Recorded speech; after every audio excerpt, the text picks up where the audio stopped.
Moses went to the mountain, and God spoke unto him.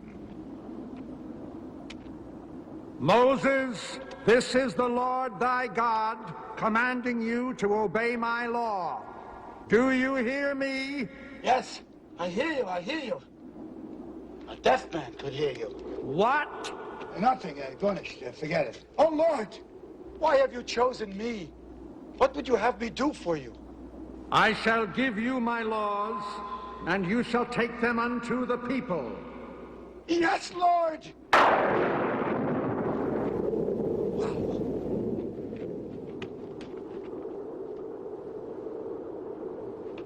Lord, I shall give these laws unto thy people. Hear me! Oh, hear me! All pay heed!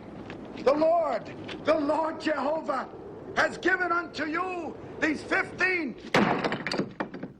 Wait. 10 commandments for all to obey.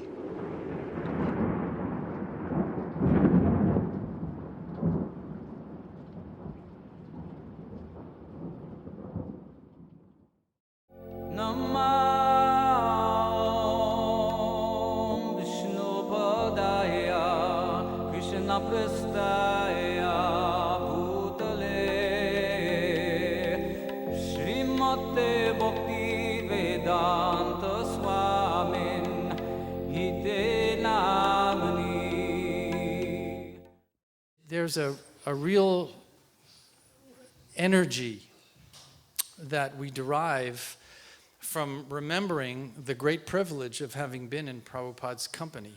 It was not anything normal or usual.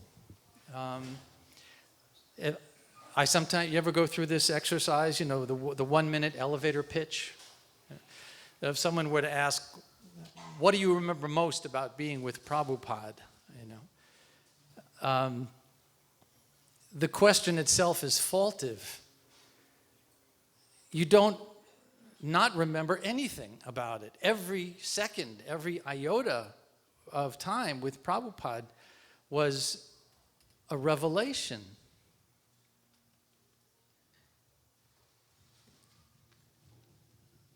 He saw God in the details of the everyday. And having that image, there's a phrase by historian Saul Friedlander, who works in the area of memory within the minds and hearts of Holocaust survivors, and how memory works. And people sometimes say, why did the Jews allow themselves to be led to the slaughter like sheep? And his answer is that there was no image precedent to the Holocaust. There was nothing that you could look back in history and say, oh, I recognize this is like that. There was no such thing as scientifically designed mobile killing vans in human history. There was no such thing as automated crematoriums and gas chambers. There was nothing to look back on and say, we know what to do now. It's an awkward kind of parallel, but in the sense that there was no image precedent for those of us who had the privilege of knowing Srila Prabhupada. There was nothing that we could point to and say, he's like that. He's like something I've known before. There was nothing about him that was like anything we knew before. And I think over the years since his departure, at least for myself, looking back on those memories, there are things that have kept me literally alive. Just because it's a kind of cold, depressing world out there sometimes. And yet he saw something else. He saw another dimension. He lifted the corner of the rug up and showed us what was going on beneath the surface of things. So I'll do my best to recount some stories. Those of you who know me have heard some of these perhaps before. My great pleasure was, and honor was, to be with Prabhupada when he came to Europe and travel with him. And because I had started off as a student in Paris and spoke French, my then wife Jyotirmayi and I, Jyotirmayi is French, Still, by the way, I'm proud to say, one of my best friends. We would take turns translating Srila Prabhupada. And that day was a particularly action-packed day. In fact, I remember at the end of the day, sitting in front of Srila Prabhupada in his room and saying, "Do you realize, Prabhupada, you've been going at it for 16 hours straight?" And he looked at me and went, "Hare Krishna." You know, like, what else is there? It started that day with an official reception at the Paris City Hall. We knew that Prabhupada, those of us who were there in the early days of the Krishna consciousness movement lived on different levels of awareness. There was the day-to-day awareness, which was usually just, you were going. You would get up in the morning, you would go. There wasn't any stop. There was so much to do. Every day was a volcanic eruption of activity. When you had a few moments to think about it, there was something else that you were aware of, and that is that there's something historic going on here. There was a sense of history. And we knew that Srila Prabhupada was doing something unprecedented. We didn't know as much about him then as we know now. There wasn't as much research, there wasn't as much in-depth analysis and study that had gone on to his life and his life before he came to the West and so on. But we knew that there was something historic in this. And that he enjoyed meeting with decision makers. He appreciated if we could set up meetings for him with professors, politicians, heads of state, heads of business, philanthropists, authors, scientists, people who were in a position of making a difference in the world, who had some resource, some influence. And especially in France, which at the time, perhaps still today to some extent, was the hub of Europe's intellectual life, there were opportunities to set up all kinds of meetings with important people for him. This one day, we started with a reception at the City Hall. Now this is a backup to your question about Cardinal Danyalu. To be received by the mayor of Paris is something of historic consequence. Heads of state are received by the mayor of Paris, not anyone just coming to visit the city. The way it happened was that we were in the airport when the chief of protocol for the City Hall was there greeting the mayor of Bombay or some official from India, and we happened to have been in the airport to receive this person as well and give him a garland and so on. So we struck up a conversation with the woman who's head of protocol, and we said, well, the spiritual equivalent of the man you're receiving in City Hall today is our teacher. And it would be altogether fitting and proper if he were received as well in City Hall. And this woman took it seriously, and a few weeks later we got a letter from City Hall saying, et cetera, blah, blah, blah, or again in French, blah, blah, blah. And we would like to receive your spiritual master when he comes to Paris. Can you provide us with some background? So we sent this elaborate biography of Srila Prabhupada and all of his accomplishments and coming on the Jaladuta and the sacrifices he'd made and re-spiritualizing humanity. It was just like... And then we were told to please come to City Hall where we would be told the rules for such a reception. Now, I don't know, has anyone here actually been to the Hôtel de Ville in Paris? It's amazing. I mean, those of you who've been there, such a building will never be constructed again. It's just impossible to spend the time and effort and find the talent, the skills, the artistic skills that went into creating this extraordinary monument to French history and government and art and painting. And the woman there met us and said, now the vice mayor of Paris, the mayor will be absent, the vice mayor will be coming into the room. She showed us the room. She said, when he comes into the room, the protocol has been throughout French history that the guest will stand. And then the mayor or his representative will give an opening speech, and then your teacher will be invited to respond. So the day came, and we drove Prabhupada to City Hall. And what was interesting about this is that all the devotees could not attend because Indradumna, now Indradumna Swami, was leading a Sankirtan party and distributing books and chanting in the metros, in the subway of Paris. So he could not be there.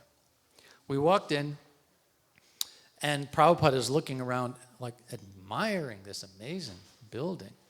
And then we come into the main reception hall. There's a chair for him. Prabhupada sits down. And so the woman, the chief of protocol, comes up again and says, now here's how, just to remind you, and she says in French that when the mayor arrives, your teacher will stand up, and then the mayor will greet him, and then he's invited to respond. So I'm sitting in a chair next to Prabhupada, and I'm translating this. I'm saying, well, I knew there was going to be trouble.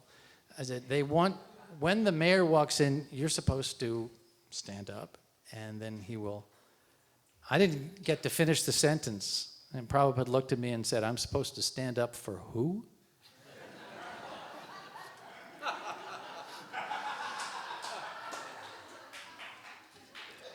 And I'm thinking, uh-oh. There goes our relationship with the Paris government. And sure enough, the vice mayor, gentleman, a three-piece suit, tie. Oh, by the way, the whole regalia was there. The guards with plumed, blah, blah, blah. And Prabhupada, the mayor walks in, and he stands, and he looks at us, and he's waiting. And he's waiting. And then he looks over at chief of protocol as though saying, you didn't tell them? And Prabhupada had his hands on his cane, and he's just looking at the man like this.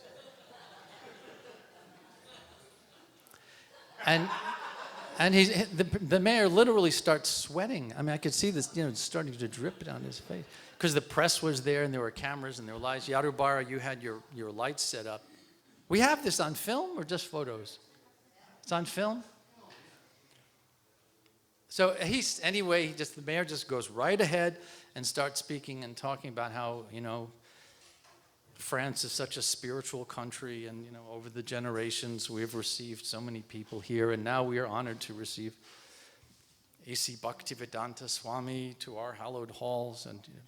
And then Prabhupada stands up and he says, Mr. Mayor, you have spoken very nicely about how France is such a spiritual country.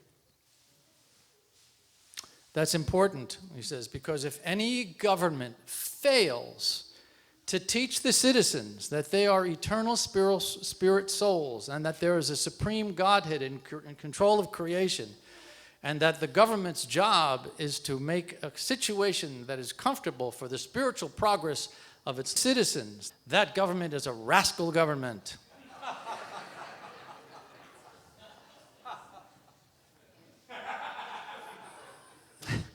And the writers are filling up their notebooks like crazy. Mon Dieu. And the French press did not take it well at all. The next day in the newspaper, they showed a picture of Prabhupada in the next room where they had set up a buffet, and Prabhupada was eating watermelon. He liked watermelon. So they happened to have caught a candid picture of Prabhupada with a piece of watermelon in his hands. And that was the photo that they ran in the French papers. Guru says this or that about France. That I think I consciously blocked it out. I guess the point is that he was fearless under all circumstances. He had a real sense of who he was. This was not someone in any doubt. I think the word doubt probably had no room in the lexicon of words that described Srila Prabhupada. He was there on behalf of his spiritual master. He knew what he had to do, and he did not compromise. So during the 1976 festival in Brindavan, there was, I believe it was Ram Navami, and there was a whole schedule that was started at Mangalarti and went all the way to midnight. Prabhupada was given a lecture that evening at Krishna's birthplace in Mathura. And there was a pandal set up, and 20,000 people came. So it was really very, very impressive. So, there was Mangalarti, and after Mangalarti, I got to go on a morning walk with Srila Prabhupada. And Prabhupada, we went down, I think it was the Cowherd Boys, where they used to take the calves, that trail. So Prabhupada walked for a very long time, and he was preaching very vigorously. And went on and on and on and on. Actually, on that walk, I started in the back, but every time Prabhupada would stop, to make a point, the devotees would go up close to Prabhupada, and then Prabhupada would start walking again. And so then they would like spread out, so I would kind of like run in, get up a little bit closer, And then finally I ended up right next to Srila Prabhupada. And after like an hour, Prabhupada actually had to pass water. So he turned and handed me his cane.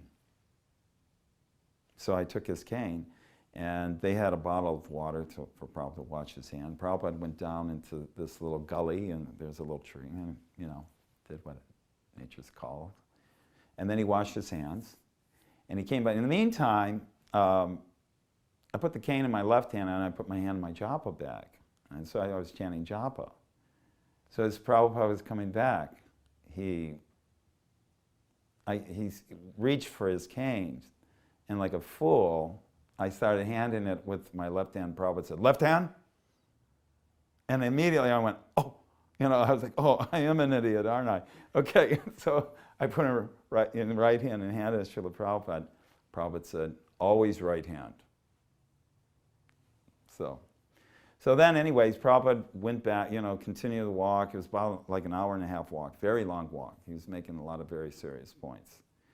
And when he got back, we had a whole program there. He gave class, etc. Then they had all these dignitaries come from New Delhi. It was like the governor, big, what would be equivalent to like a senator, state representatives, meeting Prabhupada all day. And I was just hanging outside his room. Wasn't allowed to go in the room, but I was just kind of peeking in. And Prabhupada was just preaching like amazing all day long. And people were laughing, and you could just see the faces of all these dignitaries. Prabhupada he was like a lion amongst lambs. He was just preaching so vigorously. I was amazed. Then, that went on for the entire day. And then, of course, there was a festival, and then at night, we went to Mathura. And Prabhupada gave this lecture, which, as I said, about 20,000 people showed up. So Prabhupada started the lecture by saying, so because there are so many people here to hear Krishna's pastimes, and they may not speak English, I'm going to speak in Hindi, and I apologize. Prabhupada actually says, I apologize to my English-speaking disciples. Like he had to apologize to us. And then Prabhupada proceeded to give his lecture, and which was amazing because he would quote the shlokas. And it was just like a lecture in English. You could almost follow it because But while I was sitting there, I was looking around. There was like 20,000 people. He's preaching about Krishna and Lord Chaitanya. And I'm looking at the devotees. There's devotees from Africa. There's devotees from Europe. There's devotees from England and Australia and South America. And I'm thinking about Bhaktivinoda Thakur, how he said, when will the Americans and Englishmen and Germans come and with their hands raised high say, Jai Sachinandana Gaura Hari, right? When will that day come? And I was like, wow, the day has come. And there's all these devotees there. And I was thinking, Prabhupada, you did it. I was thinking, you did this. You have done this. And now you're preaching to 20,000 people, and you were preaching to all these dignitaries all day long. You've done it. You don't have to do anything else. You've done it. You can just, kind of rest on your laurels. You don't need to push. You've done it. You've done it all. And of course, with Prabhupada's accomplishment, there was fanfare. People really, he did an amazing thing, miraculous thing. So, one might think, oh, well, you're getting certain kind of distinction, and, people are appreciating that you're speaking to 20,000 people like this. But Prabhupada wasn't like that. He wasn't interested in that. He was just interested in glorifying Krishna. So what happened is the talk went on for quite a long time, into the night. And by the time we got back to Fogel Ashram, we were staying at Fogel Ashram, it was like midnight. And everyone was completely exhausted. I mean, the day was just like, I'm done, I'm like the, zombies, the Walking Dead. And, but unfortunately, I had gotten a little sick because I ate some jalebis in the marketplace, right? What is that place called down in Brindavan? Whatever. Lloyd Bazaar. So, I got sick and, diarrhea. So I went to take rest and like, ran to, did my stuff. And came back, lay down, 5 minutes later, get up, go back, lay down. Every time I laid down and relaxed, I had to go back. It was just really hellish. And this was like going on for about a half hour. And I said, you know what? I'm not going to be able to sleep. I might as well just stay up and go chant my japa. And I'll go down to the temple. And it was like 2 o'clock in the morning. So everyone was dead. Dead tired, exhausted from all the festivities. I was the only person. I walked down there. I was the only person walking from Fogel Ashram. It was almost a little scary, actually. But also really sweet, too. Very quiet, very sublime in Brindavan. I came in, and there was, also I was thinking, well, maybe I'll go do the 24-hour kirtan, because Prabhupada had initiated that. Well, when I actually got to the temple, there was one devotee, and he was laying on the mridanga, going, Hare, Krishna. It's kirtan, but I thought, I think I'll just chant my japa. So I came out the front of Krishna Balaram's temple, and I started to circumambulate. And as I came around the back of the temple, I was right next to Srila Prabhupada's room. And there was a light on. Now, Prabhupada has been preaching, tirelessly since 4 o'clock in the morning. It's 2 o'clock the next day. And in his room, he has his dictaphone. And he's going, Srila Vishwanatha Chakravarti Thakur says in his explanation of the Gita. And Prabhupada's translating the Bhagavatam. And I'm like, why? You've already done it all. You've done everything. You've done this big festival. There's no one around to see you doing this, but he was there translating the Bhagavatam. And he was doing it for us. That was the only, logical, he should be exhausted himself. It's 2 o'clock in the morning. He got back at midnight. And he's translating the Bhagavatam. And I got to I chanted my japa, and it was just me and Prabhupada. He didn't know I don't know if he knew. He knows whatever Krishna wants him to know. And I just got to watch him translate the Bhagavatam for about 20 minutes. And then his servant came out and kicked me out. I'm like, I'm not doing anything. But the amazing thing was Srila Prabhupada's tireless pursuit of giving Krishna consciousness to this planet, to this world, to this universe. And that's why he's the spiritual master of the universe. I've been living with this memory since it first happened 40, I don't know, how I was 19, so you do the math. Was that 40, 60, however many years ago it was, the first time I met Prabhupada. He had just come from Moscow, meeting with Professor Kotovsky, and he came to Paris and he was going to give a press talk at the offices of Air India in the Boulevard de la Madeleine, a big street in Paris.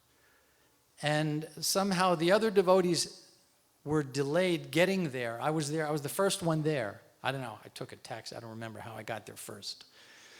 But again, I was just me, Prabhupada, behind the door where he had been resting after his flight, and his secretary. And I'm sitting there, there was a plate of Prabhupada's prasadam, and a dear friend of mine, Aradhana Das, who also came early, handed me a mango skin. Now, I had never met Prabhupada. I was initiated a year already. I had never met him. Sitting there sucking on this mango skin, weeping like an idiot. You know, it's like, ugh. Because I knew Prabhupada was on the other side of that door. And then, all of a sudden, the door opens. And again, I'm tempted to say Nandu Kumar. Someone can correct me. I think it was, no, Prabhupada's secretary at that time in that trip from London. You would know, I'm not sure. Yeah. Well, he looked out and said, should I let them in, Srila Prabhupada, seeing me sitting there. It was just me. And I peeked around the door, and Srila Prabhupada was sitting like this on this bench where he had obviously been resting. And his hands were on his knees, and he went like this.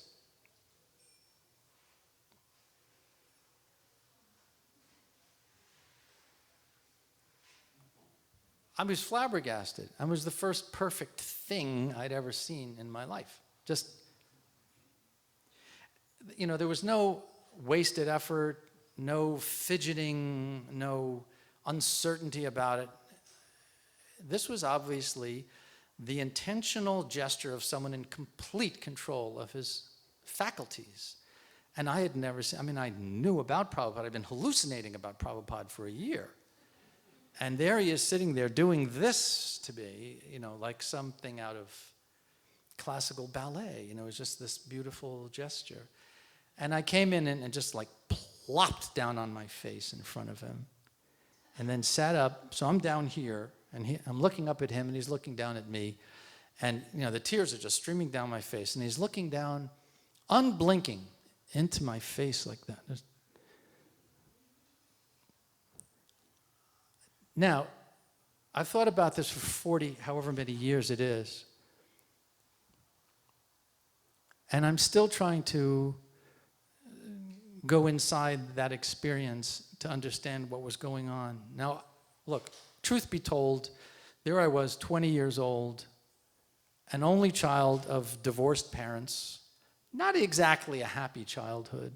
You know, when I joined the people say, how did you become a Hare Krishna? You know, that's one of those questions. Anyway, you know, how long have you got? You know, there's a psychological answer, there's a socio-historic answer, there's a, you know, a spiritual answer. You know, there's that mysterious dimension to that answer that no one can possibly understand.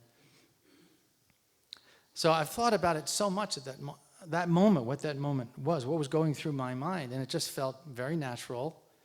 It was disturbing in some ways to feel like life had just begun.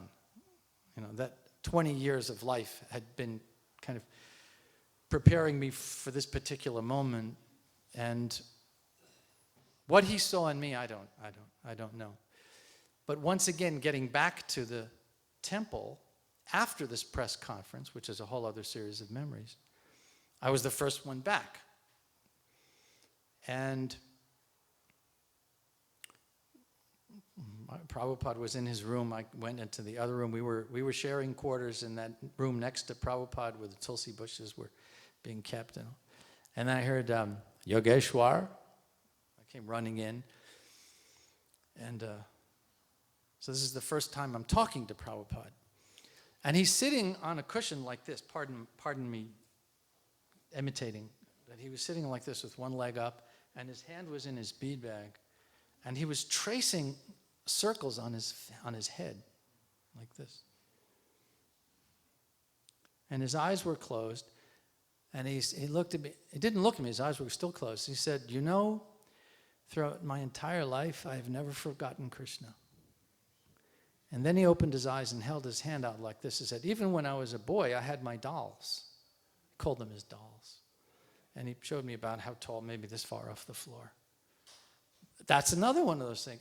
Why? Was he concerned that maybe I had doubts about him? That he needed to reassure me that it's okay for me to give my life to him? That he's not going to harm me? We were talking about this earlier with Hari Suri and I, about what is it that you remember about Prabhupada? The overwhelming sensation is a person of authority who will never hurt you. He will never hurt you. That this person has only my well-being at heart. He would never do anything to hurt me. And that was the sensation at that moment, that if he's bothering to tell me this, it's because he's confirming for me, it's okay. It's all right. We'll continue on together as spiritual master and disciple. You have nothing to fear. You have nothing to fear. Those memories, it's taken 40 years for me to actually come to a point of understanding some of these memories. I got my Brahmin initiation from Srila Prabhupada in 1974 in Chicago. And they had fixed Prabhupada's room up inside the Brahmacharya ashram. It was quite a large ashram, and they had separate rooms. They fixed up a room very nicely for him. So Prabhupada would call each of us in individually, and then Prabhupada would give us the Gayatri mantra, etc. So this was actually the first time, of course, this was the first time I'd seen Srila Prabhupada. I met, the first time I saw him was at the airport, the day before, but actually associated with Srila Prabhupada. So, and I'd been distributing his books for almost 2 years. And finally I was actually telling everyone, you should follow these books because this person is special. Now I'm actually meeting the person, so that was an incredible moment for me. So Sudama Maharaj was Prabhupada's servant, and they had a Vyasasan they had brought from Detroit, and they placed in the Brahmacharya ashram. And he had these 2 bowls of frankincense on either side of the Vyasasan, and he had them really smoking. And it was like, Prabhupada appeared to like it actually, but this smoke was like billowing along the bottom of the Vyasasan, and it looked like clouds. It looked like Prabhupada was like sitting on a cloud, and he was sitting really straight on the Vyasasan. So I came into the room and I offered my obeisances, and just an amazing thing happened. And I know I've watched many of your tapes, and our God brothers and God sisters have also had that experience. I was totally unprepared for it, but as I offered my obeisances, and I was still on my knees. I looked up, Prabhupada was looking right into me. And I mean, like our eyes connected. And it was like an infinity. And I've never had anything happen like that before or after, of course. And he was looking, and it was as if he was looking into my very soul. And it was just an amazing moment, as if he knew all the nonsense that I was. He knew exactly where I was at, all my degradations, all my hang-ups and attachments. It was just like, I was just like an open book. He was like reading an open book. And I couldn't hold the gaze. I had to look down, right? But the amazing thing of that gaze, that look, wasn't that, oh, you are filthy, even though I am, or you're degraded, or you're a malecha, all the above, true, check, right? But he was looking with this look of infinite compassion. It was this look of like so much like love and compassion for, you know, my condition being here in this material world.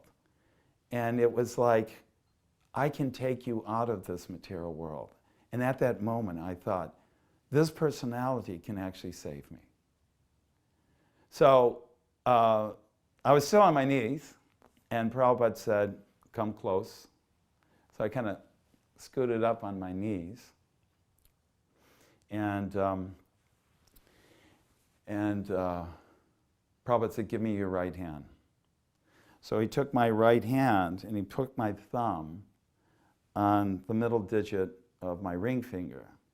And he said, so you chant these mantras on each digit of your hand. And then he took my thumb and he moved it from digit to digit. Now, I had not actually watched any of my Brahmin godbrothers do Gayatri mantras, so I hadn't a clue what he was doing with my fingers. But he was moving around. And then, of course, just being touched by the pure devotee, that was an astounding thing in itself. So, so then he started the mantra, Om, Bhur, Bhuva, Sutat, etc. And I repeated it. And then at the end of it, Srila Prabhupada said, so you're chanting 16 rounds? I said, yes, Srila Prabhupada. And he said, and are you preaching Krishna consciousness? And I said, yes, Srila Prabhupada, I'm a Sankirtan leader in Detroit. And then Prabhupada lifted his fingers like this and he said, always preach Krishna consciousness. And that was his instruction to me. And I said, yes, Srila Prabhupada. And then Prabhupada shook his head like, all right. And then I thought, well, you know, how many millions of births has it taken for me to actually come into the association of an Uttama Adhikari, Mahabhagavad, a Nitya Siddha from the Goloka Vrindavan itself. And now I'm right in front of him. So what do I should ask something very pertinent, something very relevant, something very deep, right? And because all his books pretty much answered all my questions, so I just said, Srila Prabhupada, can I touch your lotus feet? And as soon as the words got out of my mouth, I turned like 3 shades of red, right? I was like, did I really just say that? And Prabhupada looked at me and said, that is not necessary. And I went, Jai Srila Prabhupada. So, okay, so now, you know, then I went outside. Actually, Sura and Vaishesheka was outside. What Prabhupada saying? What'd you say? And I said, I said, can I touch your lotus feet? But there was, what had happened is, at that time, we had just started Guru Puja. Because prior to that, in '73, we didn't do Guru Puja, and then Prabhupada introduced it. And I really, really love Guru Puja. It's like the most ecstatic moments of my life are in Guru Puja. Because the lotus feet of this pure devotee are the only way we can attain pure devotional service.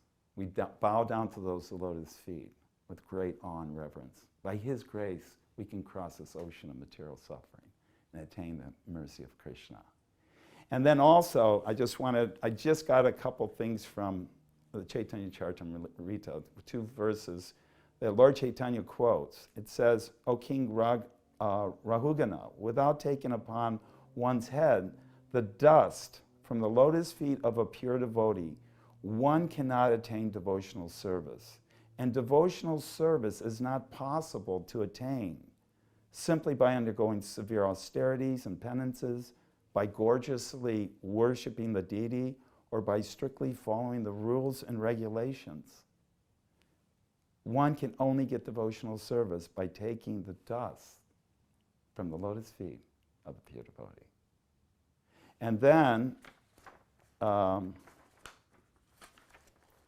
it says, unless human society accepts the dust of the lotus feet of great Mahatmas, devotees who have nothing to do with material possessions. Mankind cannot turn its attention to the lotus feet of Krishna. Those lotus feet vanquish all the unwanted, miserable conditions of material life. So you can see there's a method to my madness.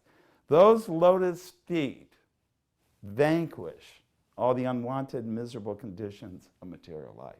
So then what happened, I was Prabhupada's bodyguard. So I had to stay outside Prabhupada's room.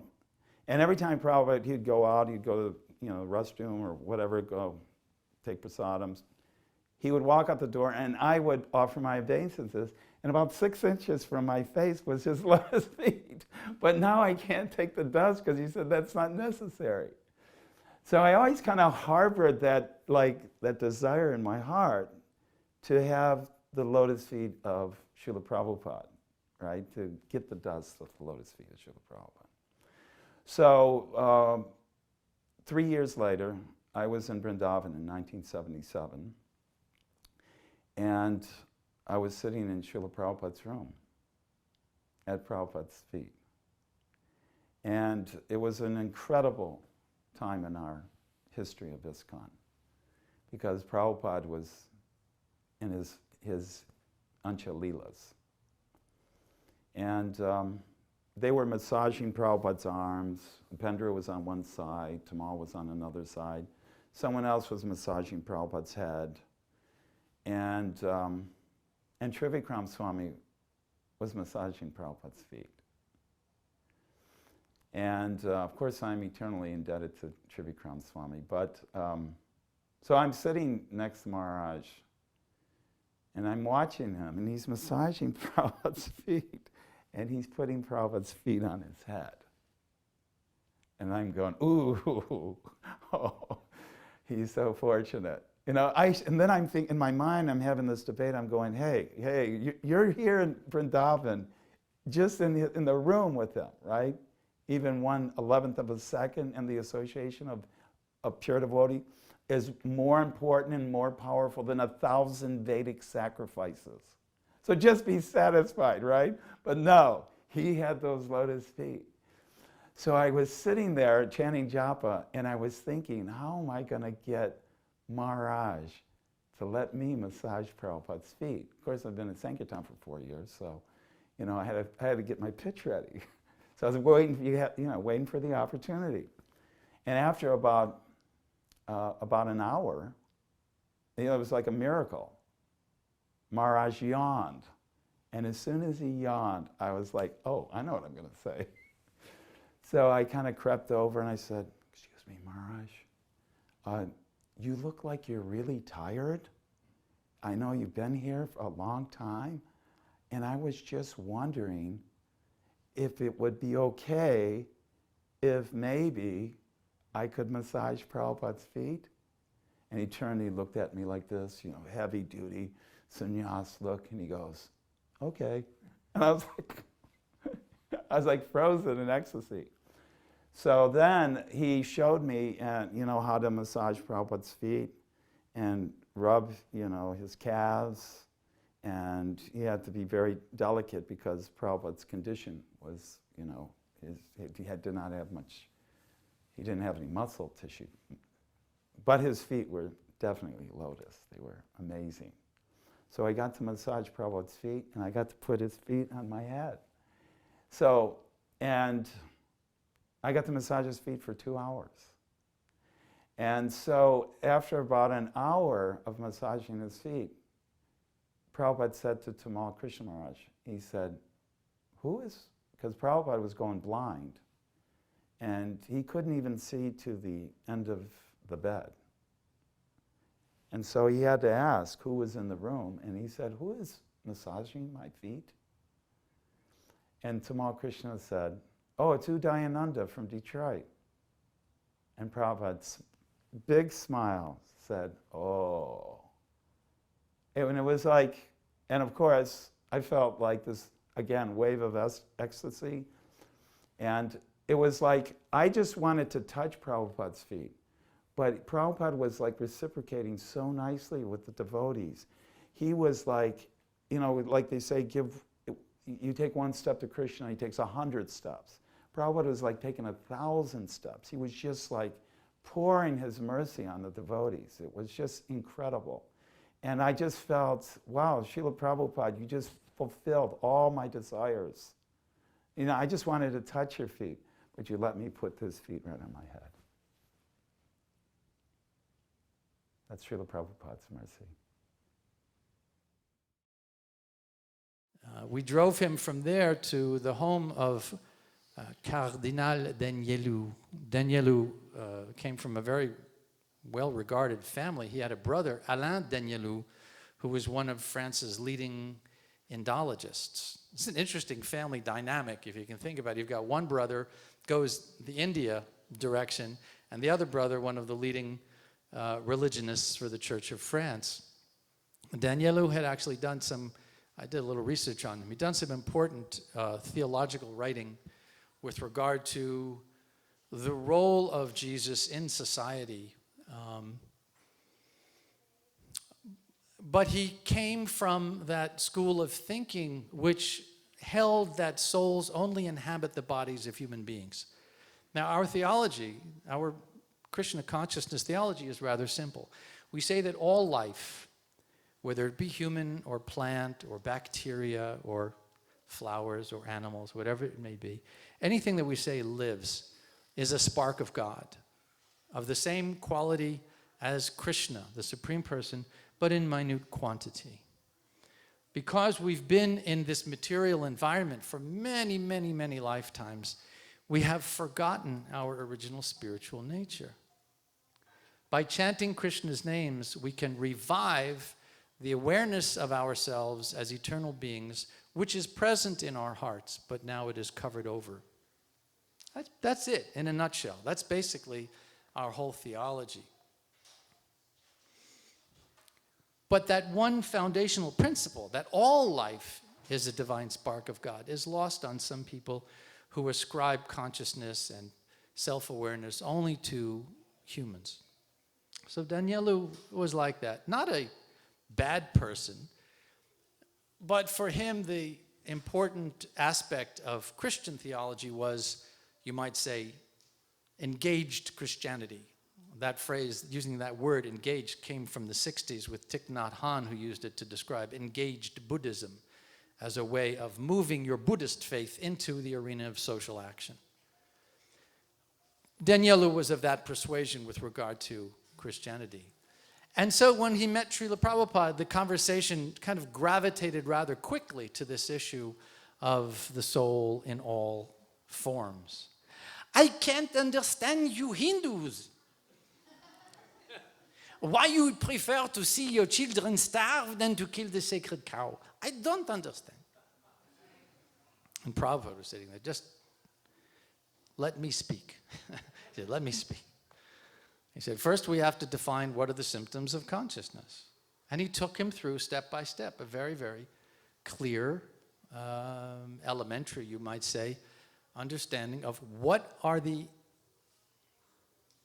symptoms of the soul within the body. And to a certain extent, Danielou was accepting, but he couldn't break free from what he had studied and written about for so many years. And so he was obviously uncomfortable with this. But Prabhupada held his ground. He said, if you want to eat meat, there are other bodies that are more appropriate. Why not take the birth of, take birth in the body of a tiger, for example? A tiger can eat meat quite easily. You have a hard time eating meat. It's not easy to eat meat. Daniel, well, it's been wonderful having you here. I have to go now. He was really getting uncomfortable. And all during the car ride back to the temple, Prabhupada talked about how important this is.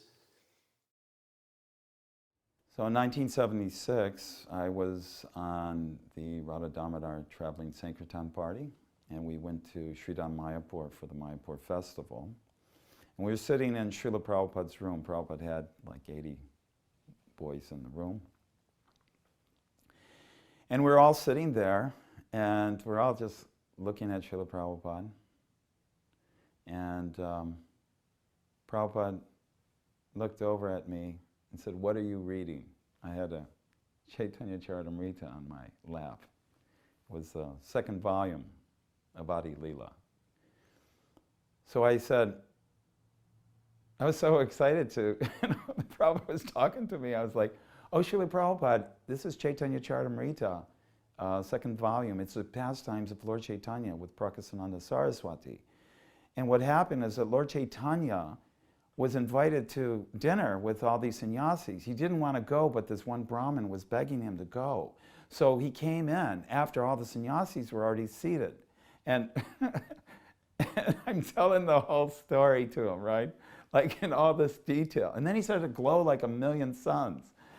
And like all the brahmacharis, they're looking over their shoulder at me, "Uday, what are you doing?" So I got done telling the whole story. And Prabhupada, and then I realized, this is the author of this book. He wrote the book. He knows what's in his book, right? I'm telling him all about this book. But Prabhupada just looked at me. And an example of dhira, of how the pure devotee is so deep. You cannot understand the mind of the pure devotee.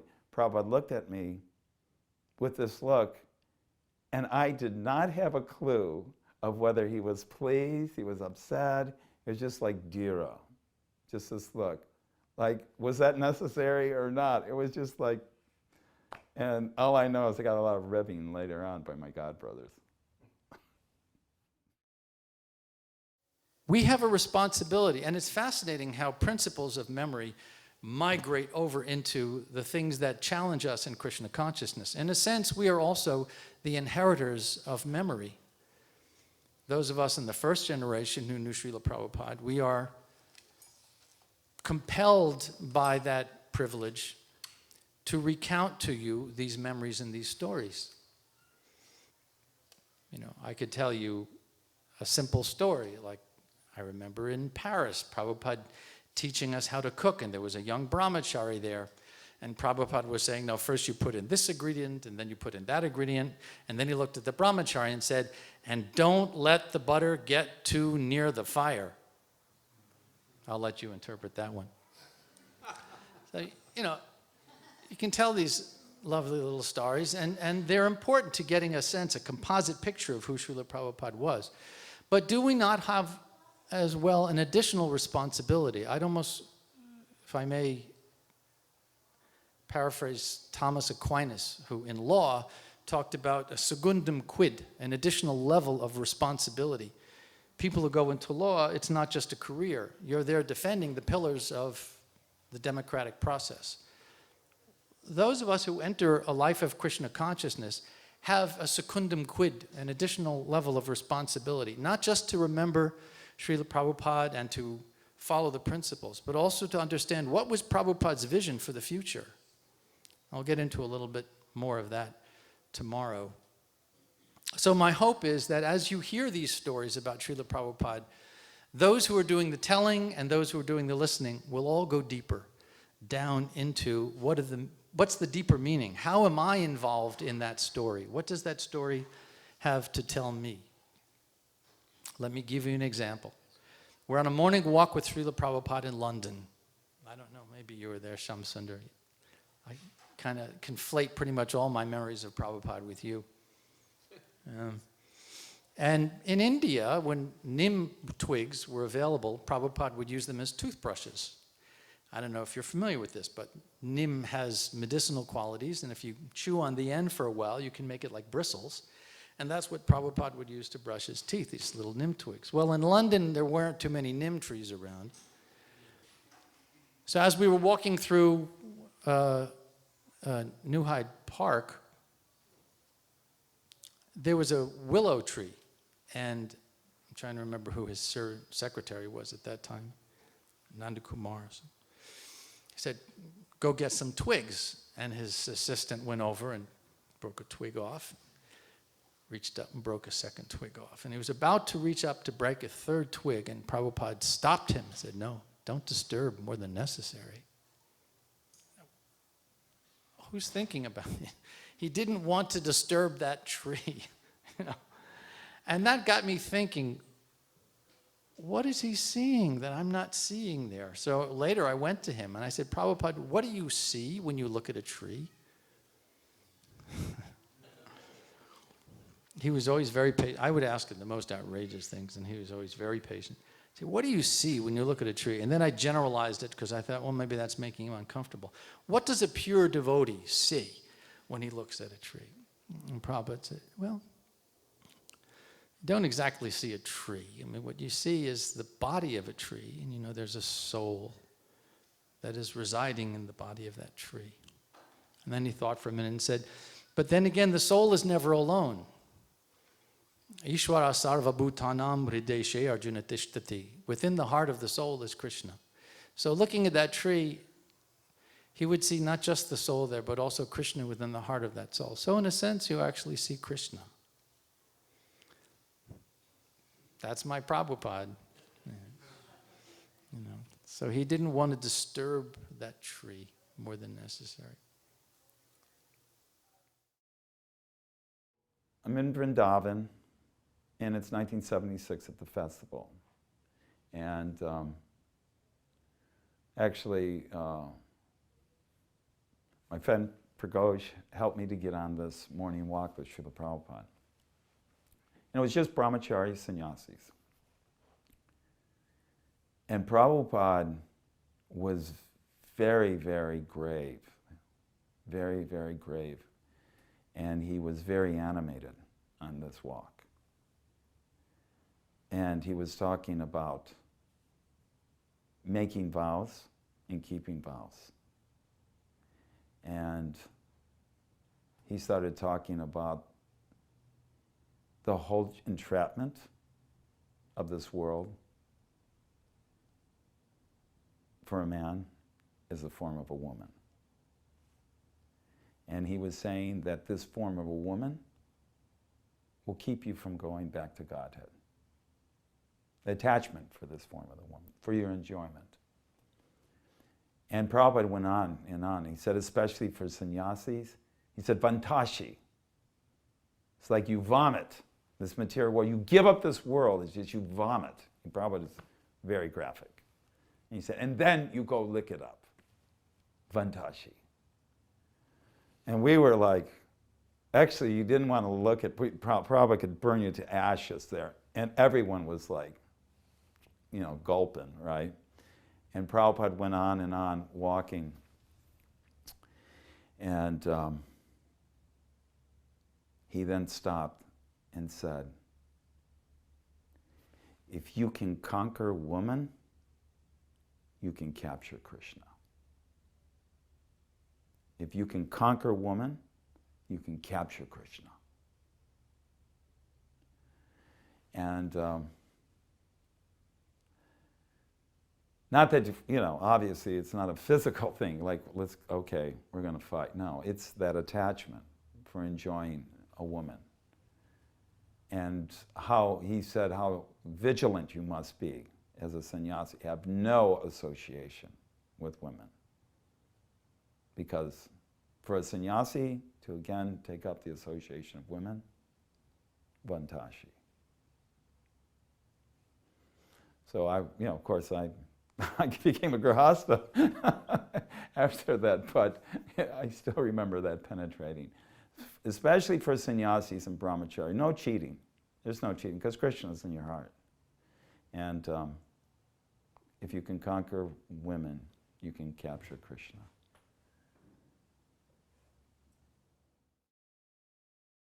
The question to him was, what should I tell, I think at the time I was president of the Paris Temple, and I said, what should I tell people when they say to me that they don't understand their relationship with you because they don't see you, you're always traveling, they don't get to spend time with you, they don't feel like you know them, they don't get a chance to ask you their questions directly, and in the Vedic times, students would live with the guru, you know, in the ashram, and you know, there was a personal relationship.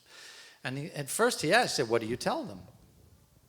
I say, well, I tell them they shouldn't feel deprived of your company. You've invested yourself in your books.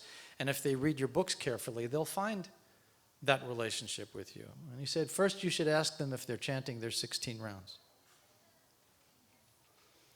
He said, unless you're following the basics, where's their question of a deeper relationship with the spiritual master? And that was very telling. Thank you for remembering that morning walk. This knowledge is realized knowledge. Krishna consciousness is not something that you can just study and you'll understand it. It doesn't happen like that. You can't just read the Bhagavad Gita and become Krishna conscious, because it's realized knowledge. Your spiritual progress is not something that you make. It's something that is given to you when you qualify to receive it. So how do we qualify? Well, it's keeping association, discussing the teachings. You know, there used to be something, remember Ishtagostis? we used to get together every week just to talk about things that were important to us, you know. What's been hard for me this week, you know, what kind of obstacles am I encountering to following the principles, to being Krishna conscious, you know, what do I have any doubts? We would talk about these things. I don't know if there still are Ishtagostis, but they're very important, you know. Keeping good company allows you to share your realizations. It gives you access to other people's experience. Maybe they're going through the same challenge that you're facing. And if you talk with them, you can benefit by what they've learned, what they've discovered. And I guess I'd have to say, in our first generation, those of us who knew Srila Prabhupada, maybe this was our biggest mistake on a basic level, is that we didn't always know. We're very good at quoting verses. We weren't always really warm-blooded, good human beings with one another. And as a consequence, people went away. You know, it's real easy to say, oh, well, that person left because of sex. It's real easy to say that. It's easy because we can understand it. You know, but that's just the tip of the iceberg. There's so much more going on there. If we don't feel the greater intimacy of living in a spiritual family, then that physical and mental sexual part gets exaggerated, and it can distract us and throw us off track. So that Sangha, that association that we have, is one of the greatest gifts that Prabhupada gave us. One of the greatest gifts that he gave us. He gave us the holy names. He gave us his books. He gave us his life. And he gave us one another, you know. You are Prabhupada's gift to me, and I wish to deserve that and earn that. I need your company in my life. I can't make spiritual advancement in Krishna consciousness without you. So we were at the Mayapur Brindavan Festival, 1976. Had a very, very ecstatic time in Sridham Mayapur. And then we went to Brindavan, and the ecstasy just flowed on. When we were doing Guru Puja, Sudam Maharaj was leading the Guru Puja. And, you know, he had a beautiful kirtan voice. And he had a lot of deep love for Srila Prabhupada. So I was about 10 feet away from Srila Prabhupada. And one of my godbrothers, Panchatattva Das, was standing next to me. He also recollects this pastime. It was very, very vivid. So Sudama was leading the kirtan, and of course, everyone was just fixed on Srila Prabhupada. And, you know, he started off Shri Guru, Charana Padma, and then gradually built up. And as he got to, I was watching Srila Prabhupada was playing the cartels. And he got to Abhyasa Gusak Tribhuvana, right? Dwapade Laila Sarana. Prabhupada was playing the cartels, and everyone was chanting and dancing and focused on Prabhupada. And then he went, Prabhupada Patita Pavana. And Prabhupada was playing like this. And all of a sudden, his hands started to flail. and almost like uncontrollably. And then he went like this and dropped his head to his chest and went into like trance. And just at the moment when they said, Jaya Prabhupada, this happened just at that moment. And this wave of ecstasy just flowed over the devotees. Everyone, at almost simultaneously, just lifted off the ground. And it was Jaya Prabhupada. And it was just like your hairs were standing on end. You were just feeling, tremblings in the body. People were crying. And Prabhupada fell like that into the trance. And then within like 20 seconds, he picked up his cartels and he was like in the perfect beat. He just didn't miss a beat. And there was like 500 devotees from Gaurnitaj's altar all the way over to Radhashama Sundar's altar, and they were just leaping like in unison. It was just an amazing thing. And of course the kirtan continued, but after the kirtan, Prabhupada got up and left the Vyasa-san. And Panchatattva said, "Did you see that?" I said, "Yeah, I saw that." So it was a moment of seeing Prabhupada feel that ecstatic symptoms that, we're always anxious to achieve in chanting the holy name. I'll give you one little story, one anecdote about Prabhupada's humility. There was a group of French religionists who came to Paris, to the Paris temple, and they were asking Prabhupada to tell them something about the mystical dimension of Krishna theology. They wanted to know, what are the deep secrets of Vaishnava religion? So Prabhupada said, well, there's no illicit sex, there's no meat eating, there's no gambling. No. They're saying that's the external. We'd like you to go deeper and tell us something about the very deep mystical dimensions of your philosophy. Yes, so there is no meat eating. And they were saying, but this is all external. I mean, that's on the level of the body. We want to go deeper. And the more they would push him, the more he was visibly becoming agitated. Because these are people representing themselves as, the followers of Jesus Christ. And that's what was getting to him. And he said, you eat meat, but Jesus says, do not kill. Why do you do that? This is all external. They continue pushing on this. And Prabhupada, I don't know if there was a transformation of color in his face, but it could have been because he was so upset by this.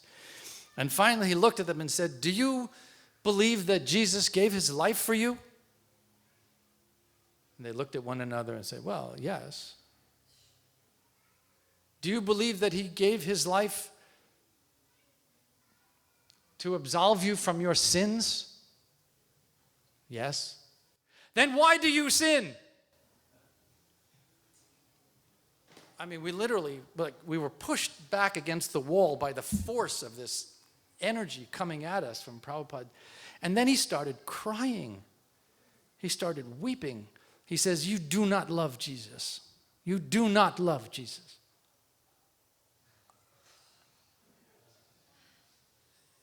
And that's one of those moments that takes forever to process, because what's going on there? Today, looking back on it, I would say to you that what was going on there, he knew what it meant to give your life for God. He knew the sacrifice involved in that. And then to have someone brazenly misrepresent the life that Jesus had given to God, and so cavalierly dismissing the foundational principle. Don't kill. I mean, how can you claim to love Jesus and avoid that elementary teaching that he gave? And he was weeping. That, I must say that moments like that, I think, embedded him deeper in my heart than many others that I can think of, where he made some very important point of philosophy. This was something that was so palpable, was so real.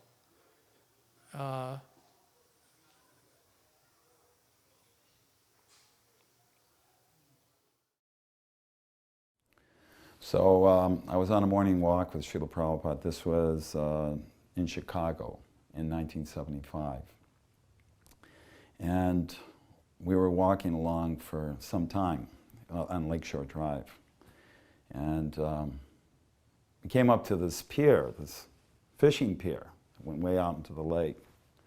And there were some people standing on the end of the pier. And Srila Prabhupada said, "What are they doing?" He said, "Oh, they're fishing, Srila Prabhupada." And Prabhupada got really grave. And he said, "They are fishing now, and later the material energy will fish them." Very, very heavy, almost angry. They are fishing now, and later the material energy will fish them. Don't go fishing. I made the mistake once of trying to praise him. That was a huge, huge mistake. Huge. He liked someone to read to him while he got his massage.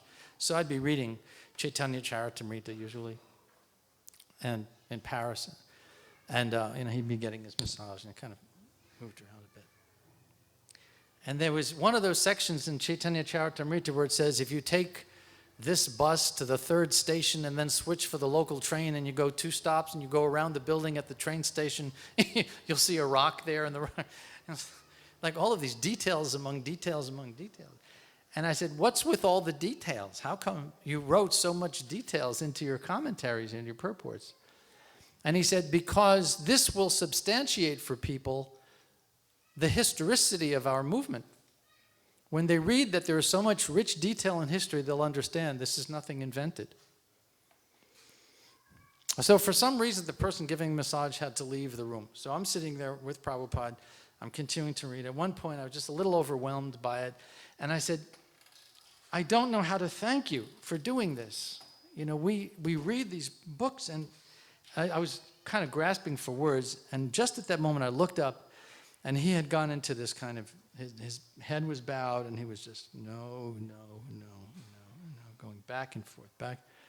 And I realized what a terrible mistake I had made. First of all, he was cornered, and I had taken advantage of that. You know, it's not like there was anyone else in the room. And secondly, he did not want to hear himself praised at all. He took no credit, none whatsoever. Again, in 1975 in Chicago, I was on the morning walk. We were walking along the shoreline, Lakeshore Drive. And because it was early in the morning, all this traffic was really flowing fast, and of course it was jammed up. And Prabhupada said, where are they going? And someone said, they're going to work, Srila Prabhupada. And he said, just see, they're suffering. They're simply suffering. And then he said, they have made no advancement. They're just advancing and suffering. And then I actually audaciously said, well, Srila Prabhupada, they say they build big skyscraper building, and that's a symptom of their advancement. Prabhupada said, these skyscraper buildings, they are like pigeonholes. He said, they're like birdhouses, and they're just pigeons in these skyscraper buildings. He says they drive breakneck speed, so much anxiety in this traffic. Then they spend all day, they work so hard in these pigeonholes. And then they drive back in the traffic, so much suffering. And he said, and they come to their big, big house. But it's so late, they eat some food and they go to sleep. So who is enjoying this big, big house? And he said, the dog. Then he said, the dog is enjoying, they are working hard, and the dog is enjoying in their big, big house. In Holocaust historiography, the objection is often raised that witness testimony is imperfect and unreliable, that survivors do not always remember accurately. Many years have passed. They remember selectively because there may be things that were embarrassing and they care not to remember. They're the ones who have to live with these memories, so sometimes they sanitize them. The way they present something that they witnessed or participated in will often be in a way that they need to tell it so that they can hold their head up in public. Sometimes people simply forget. Memory is fallible. Sometimes we have an agenda. We'll tell something because we want to promulgate a particular point of view. So you're quite right. On the other hand, those who defend witness testimony, by testimony I mean often these days it's video testimony, such as Siddhanta has done. That in a sense is a kind of video testimony, what we're doing here recording this. There is a value to memory even if it is imperfect. There is an emotional memory that has its own validity, so that something doesn't necessarily have to be historically accurate in every detail in order for that memory to have relevance in the world moving forward. People will remember a circumstance, and because they are so absorbed in that, for example, I cannot recall for you dates and places. I'll tell you stories about Srila Prabhupada, and I don't always remember where or when that happened. I know the memory happened, but I can't necessarily recall the day or the hour or the place. So does that negate the memory? I don't think so. It qualifies it in some ways, and we do have to be very careful, extremely careful. Deniers, whether it is in philosophy or in Holocaust history, will feed off of inaccuracy in order to discount the whole thing. Oh, you see, he was wrong about that detail. The whole thing is wrong. So we have to be accurate as far as possible. But that does not mean that if something is somehow imperfect because of memory being imperfect, that therefore the entire experience should be rejected. So I will tell you, for example,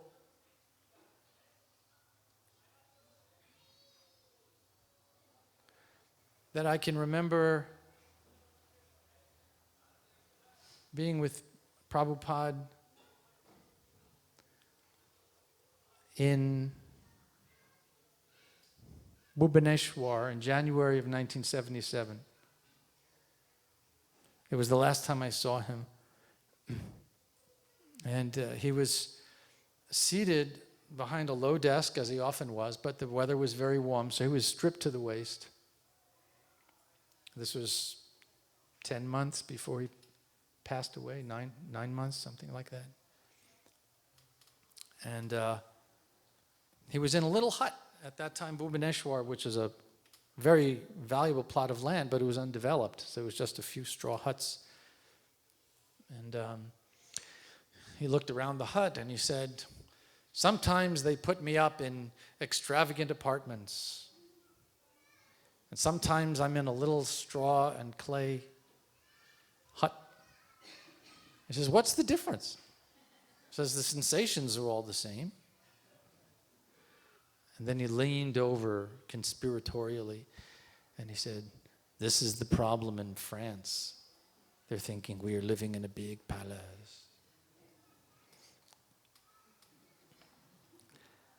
I remember that particular moment because, having come from France, I was aware of the challenges there, and it, frankly, was the problem. We were in this big, extravagant location, and I think we kind of lost sight of what the heart and soul of the Sankirtan movement was all about. But I cannot recall other things that he told me at that time, and I wish I could. I don't remember. I was asking Hari Sori, you were there. Do you remember anything else that happened when we were with Prabhupada in Bhubaneswar? I don't remember. So does that negate the other things that I do remember? I hope not.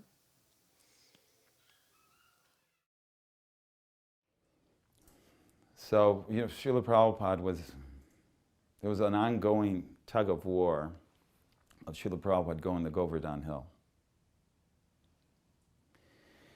And so, they finally, dissuaded him that it would kill him, right? I mean, that was the view of some. And maybe they were right, I don't know. But one day, Prabhupada said, because Prabhupada was just in his room, he wasn't even leaving his room. He was just in his bed. He was just being moved around in his bed. So one day Prabhupada said, I want to see Krishna Balaram. So Tamal got his palanquin, and he said, Udayananda, I want you to carry Prabhupada, with another devotee named Manohar. So he was in the front, I was in the back. And we picked up the palanquin. It was like nothing. It was really not that heavy. And when you looked at Srila Prabhupada, he couldn't have weighed more than 80 pounds. So that's like lifting 40 pounds. Okay, I was 24 years old then, right? I was a big guy. Not an old man like now, but. So he said, carry Prabhupada. I said, yes, sir. So Prabhupada got all ready, and we helped lift Prabhupada onto the palanquin. I went to pick up the palanquin. It felt like I was bench pressing 400 pounds. It was so heavy. I could barely stand up. I mean, it was like, this is like Guru's heavy. It must be. And I was like, wow, how am I going to walk with this? Anyways, we started walking, circumambulating. We came out of Prabhupada's room, and all the devotees, they actually were assembled outside of Prabhupada's room. It was nice. Tamal did make that arrangement to bring all the devotees there. And they were so happy. People were laughing, they were crying, they were dancing, they were chanting. And Jai Prabhupada, and we brought Srila Prabhupada out. And we started to circumambulate Krishna Balaram Mandir. And we went around 3 times. And then we brought Srila Prabhupada in before Gaur-Nitai's altar. And Prabhupada, looked at the deities. And then he, lowered his head, and everyone offered their obeisances. And then we moved Prabhupada in front of Krishna Balaram. And we got Prabhupada in front of Krishna Balaram. Prabhupada, if you could have just seen his eyes, he was just transfixed on Krishna Balaram. It was amazing. And I was just staring. I couldn't look at the deities, just looking at Prabhupada. And Prabhupada was so transfixed. The first, like when he went through Gaur-Nitai's altar, he just did the regular, honoring the deities. But when he got in front of Krishna Balaram, they played the whole Govinda tape, and then they started a second one. And right after the second tape had started, I'm looking at Prabhupada's face, and this big tear came out of Prabhupada's eye. And then Prabhupada went like this, and then we moved him. And then we carried him back, carried him out, went out the side door and carried him around the temple. And the devotees are just going wild. It's just amazing.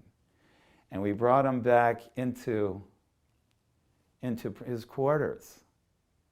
And we put him in his chair, and Tamal Krishna Maharaj said, Srila Prabhupada, the devotees are ecstatic. And Prabhupada said, I am also ecstatic. And then he said, Srila Prabhupada, we will take you out every single day. And then you'll get stronger, and we'll take you all over Brindavan. And then we'll take you to Govardhan. And then you'll get stronger and stronger, and you can preach stronger. And then we'll take you all over the world. And all the devotees went, Jai! And Prabhupada had a big smile. And he just kind of nodded like this. And I very much appreciated what he was saying. He gave pleasure to Srila Prabhupada. my understanding of that additional responsibility that we have in remembering Srila Prabhupada is to use those memories in service to his mission. How are we furthering his mission? By remembering him. Now, if Prabhupada's purpose, as stated in the Papers of Incorporation for ISKCON, is the re-spiritualization of humanity, which is interesting. He didn't say the Krishna consciousnessizing of, he said the re-spiritualizing of humanity. We have to ask ourselves, what does that mean today, 50 years after he arrived here? And myself, I think that if he were here today, he would say, so what have you been doing all this time? Why aren't you advising heads of state? Why aren't you involved in decision-making in areas of finance and agriculture? And why aren't you mediating in areas of armed conflict? And why aren't you there to facilitate education in different parts of the world? And why aren't you there taking a more active stance in pushing the vegetarian agenda, not as a health issue, but as a spiritual issue? Why aren't you doing this and why aren't you doing that? He told me, he said, that's my business. I was in Rome. I went to see him and said, Prabhupada, when are you going to retire? And he said, what can I do? They like when I come to the temples. I said, yeah, but we also like when you come out with a new book. So if you retired, maybe we'd get more books. And he said, it's my job. That's my job. I've got to push. Why are you doing this? Why are you doing that? And he literally took a finger and started poking like that. I think if he were here, he'd be poking us, saying, where is the evidence that you've reached your capacity? Show me one shred of evidence that you've maxed out, that you've hit the ceiling, that this is all you can do in this lifetime. Is that the example that I came to set for you? Push yourself. Push, push, push, push, push, push. We're not retiring. There is no retirement in Krishna consciousness. We're going on. So myself, I look back on those memories, those days, those weeks, those precious times with Prabhupada, and I think this is meant to energize me to go and do more. You know, he used to say, he said, what good is it being an American if you can't do something wonderful? He actually said that to me one time. So we should do something wonderful now. I think that's the secundum quid for us. So I was at Krishna Balaram guest house, and we'd just seen Srila Prabhupada. Went back to, we were in our room, we probably cried for about an hour after seeing him in his condition. Then I went and I took a shower, put on a new cloth. I was going to go out and chant before the deities. So I came walking past Srila Prabhupada's room, and as soon as I passed Prabhupada's door, Upendra came out and said, excuse me, Prabhu, could you do me a favor? And I stopped and I said, sure, what is it, Prabhu? And he said, could you come in and be with Srila Prabhupada? And I said, excuse me? He says, Srila Prabhupada has been asking for all his devotees to be with him, and no one is coming. And I said, are you kidding? He said, no. Would you please come in and be with Srila Prabhupada? I was like, would you please get on this flower airplane and go back to Goloka Vrindavan? Let me think, right? So I said, sure. So I came in. It was about 2 o'clock in the afternoon at this time. And that's when I sat down at Srila Prabhupada's feet. And I got to stay in his room till 10 o'clock that night. And then Prabhupada said, okay, everyone should take rest.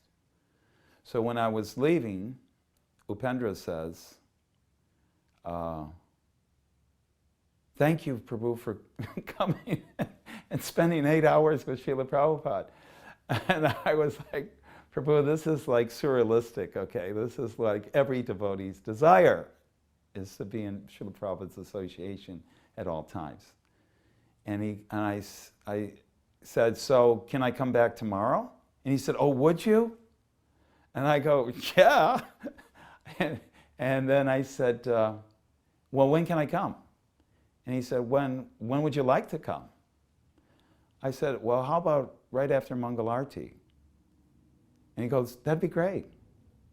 So for the next 2 weeks, I would go to Mangalarti, and right after Mangalarti, I'd go into Prabhupada's room and stay till 10 o'clock at night. Okay, and I got to massage Prabhupada's feet every single day. So that was how much Prabhupada was reciprocating. But the point I wanted to make is that during that time, it was extremely painful to hear how Srila Prabhupada requested, not just once, every single day, he would request, why my devotees are not coming. And Prabhupada said one day, he said, why they are not coming? Don't they want to be with me? And then he said, has my association become that poisonous? And as a matter of fact, Trivikram Swami was sitting right next to me. I spoke to him just last week. And he said, Uday, remember when Prabhupada said, has my association become that poisonous? And I goes, yeah, Maharaj, I remember that. So it was a great travesty. I know how many God brothers, God sisters would have wanted to be with Srila Prabhupada at that time. And Prabhupada wanted that. That was like Prabhupada's final request. And for whatever reason, it didn't happen. It's just tragic. Sometimes the notion of Maya can be very difficult to understand. How it is that we live in a world that is not illusion. This is not illusion, this world. Maya does not mean illusion. It is illusory. This is also real. It's not illusion, but it's temporary. So on a morning walk in perfect memory, I think it was Paris, Hanuman, as a Canadian devotee, was walking and saying to Prabhupada, I don't understand. He says, this feels so real to me. You know, why do we say we're living in a world of Maya when it feels so real, it seems so real? I know that I'm here. This is my body. I see things around me. This isn't a dream. I'm seeing it. He was very passionate about how he's describing this. And Prabhupada said, when you sleep at night, do you dream? And he said, yes.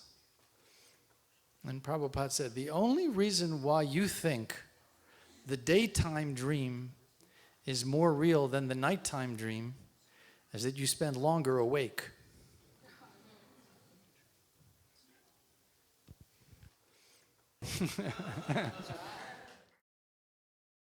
During Prabhupada's departure, or just prior to his departure, we've all seen pictures of it, but to actually see Prabhupada in person like that, it was mind-boggling. It tore your heart right out. And, but the amazing thing is that Prabhupada, even though he had that condition, he was translating Srimad Bhagavatam, he was running the movement, he was cracking jokes, he was telling jokes. And it was just phenomenal how he could do everything. Even translating his books, he couldn't even pick up the dictaphone. Someone had to pick the dictaphone up. But his consciousness was crystal clear. It was crystal clear. It's amazing. And one day we're sitting there, and then Prabhupada, right out of the blue, he started to talk. He said, I've given you this big big ISKCON movement. If you can, please expand it. He said, at least maintain it. Don't let this decrease. And then he said, please cooperate, as he said so many times. And then Prabhupada started to cry. And then everyone in the room actually started crying. That was probably the most painful moment of my life, to see Prabhupada cry. So we have this movement, it's Prabhupada's movement, you know, we have the good, we have the bad, we have the ugly, but we just have to be determined. Never, never leave ISKCON movement. We just have to always try to push it forward. You know, if there's a problem, push it forward. Because when you leave ISKCON, you make Prabhupada cry. So let's make Prabhupada happy and push on Krishna consciousness to every town and village. Je anilo